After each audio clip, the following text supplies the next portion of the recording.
ആ നാട്ടിൽ ആരും ഒരു ചൂട്ടുകാട്ടി അയമുട്ടി എന്ന് ഒരാളെ പറ്റി പിന്നെ പറഞ്ഞിട്ടുണ്ട്. എന്നോട് കക്കാട് അവർക്കത് പറഞ്ഞത്. ഞാനും കക്കാടും ഹറമിലിരിക്കുമ്പോൾ കക്കാട് മുഹമ്മദ് വൈസി എന്നോട് പറഞ്ഞു, ഒരു ചൂട്ടുകാട്ടി അയമുട്ടി എന്ന് പറഞ്ഞ ആളുണ്ടായിരുന്നു പണ്ട്, കക്കാടാണ് എന്നോട് പറഞ്ഞു. മനസ്സിലാണ്ട് പറഞ്ഞു, പണ്ട് കക്കാട് നല്ല മനുഷ്യനാണ്, ഒരു സാലിയായ മനുഷ്യൻ. അള്ളാഹു അദ്ദേഹത്തിൻ്റെ അമലുകളിലൊക്കെ അള്ളാഹു വർധന കൊടുക്കുകയും ഹൈറ് കൊടുക്കുകയും അദ്ദേഹത്തിൻ്റെ മാർഗ്ഗങ്ങളൊക്കെ അള്ളാഹു പരിപോഷിപ്പിക്കുകയും ചെയ്യട്ടെ. നല്ല മനുഷ്യനാണ്. തക്കാളിൻ്റെ ത്വരീക്കത്തല്ല ഞാൻ, പക്ഷേ അള്ളാഹുവിലേക്കുള്ള മാർഗം തന്നെയാണ്. അതെന്ത് സൂഖിയാണ്, നല്ല മാർഗ്ഗമാണ്. അതും അള്ളാഹുവിലേക്കുള്ളൊരു മാർഗം തന്നെയാണ് ഇത് സൂഖിയത്തും. ഞാനും കക്കാടും ഒരിക്കൽ ഹറമിലിരിക്കുമ്പോൾ ചൂട്ടുകാട്ടി മമ്മൂട്ടി എന്ന് പറഞ്ഞ ആളെ കഥ കക്കാട് എനിക്ക് പറഞ്ഞു.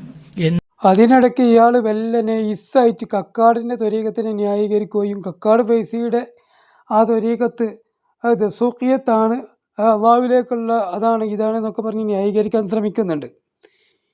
ഇങ്ങനെ കണ്ണ ന്യായീകരണമൊക്കെ വരാൻ തുടങ്ങിയത് ഇയാളൊരു ത്വരീക്കത്തിൽ വന്നതിന് ശേഷമാണ്.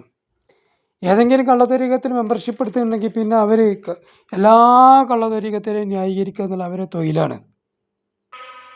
ഓരോരുത്തർ വാദിക്കും നമ്മളാളും അങ്ങനെയാണ്, അത് അവർക്ക് മഹാനാകാൻ വേണ്ടിയാണ്. അങ്ങനെയൊക്കെയുള്ള ഒരു കാലമാണിത്.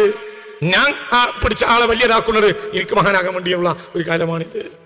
സ്വന്തം നടക്കാൻ കഴിയാത്തവരെ മഞ്ച തലയിൽ വെച്ച് കൊടുക്കുന്ന കാലമാണ്. ശേഖന്മാരെ ലോകത്തും കള്ളത്തരം നടന്നുകൊണ്ടിരിക്കുന്നു. ഇതാണ് ഇനി അടുത്ത തലവേദന. ഇനിയുള്ള അടുത്ത തലവേദന ത്വരീക്കത്തുകൾ കൊണ്ടുള്ള തലവേദനയായിരിക്കും മലബാറിൽ.